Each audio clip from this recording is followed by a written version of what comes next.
The meaning of it is not a sin. In the Ayah, Imam Ahmad reported that Urwa said that he asked Aisha about what Allah stated. Inna as-safa wal marwa min sha'airillah, faman hajja al-bayta aw i'tamara, fala junaha alayhi an yattawafa bihima, are of the symbols of Allah. So it is not a sin on him who performs Hajj or Umrah of the house to perform the going between them. By Allah, it is not a sin if someone did not perform tawaf around them. Aisha said, "Worst is that which you said, O my nephew. If this is the meaning of it, it should have read, it is not a sin if one did not perform tawaf around them." Rather, the ayah was revealed regarding the Ansar, who before Islam used to assume ihlal in the area of Mushalal for their idol Manat that they used to worship. Those who assumed ihlal for Manat used to hesitate to perform tawaf between Mounts As-Safa and Al-Marwa. So they asked Allah's Messenger Salam about it, saying, "O Messenger of Allah, during the time of Jahiliyyah, we used to hesitate to perform tawaf between As-Safa and Al-Marwa." Allah then revealed, "Inna as-safa wal marwa min sha'airillah, faman hajja al-bayta aw i'tamar, fala junaha alayhi an yattawafa bihima," between them. Aisha then said, Allah's Messenger Sallallahu has made it the sunnah to perform tawaf between them, and thus no one should abandon performing tawaf between them. This hadith is reported in the Sahihain. In another narration, Imam Az-Zuhri reported that Urwa said, "Later on I told Abu Bakr bin Abdurrahman bin Al-Harith bin Hisham, and he said, I have not heard of such information.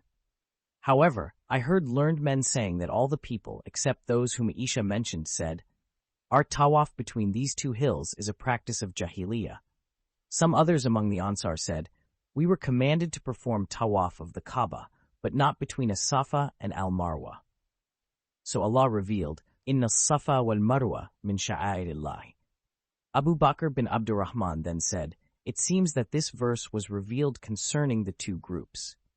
Al-Bukhari collected a similar narration by Anas. Ash-Shabi said, Isaf was on As-Safa, while Naila was on Al-Marwa, and they used to touch them.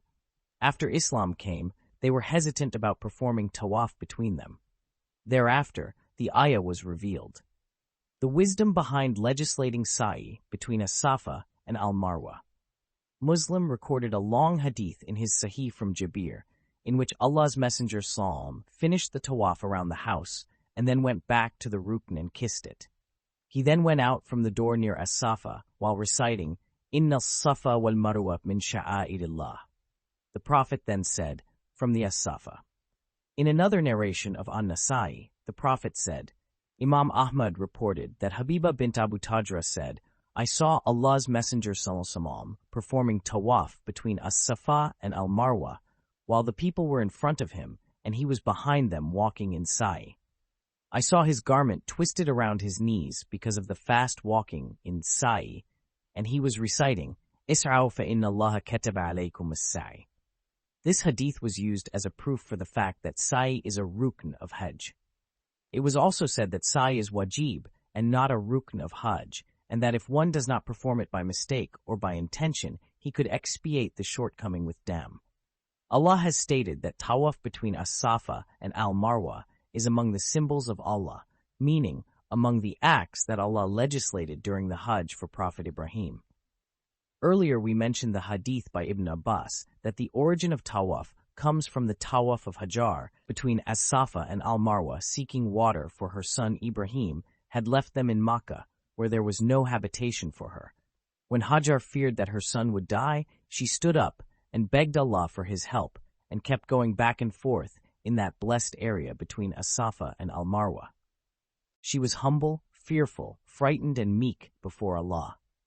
Allah answered her prayers, relieved her of her loneliness, ended her dilemma, and made the well of Zamzam bring forth its water for her, which is ta'amu ta'am wa shifa'u sukum, food and a remedy for the illness.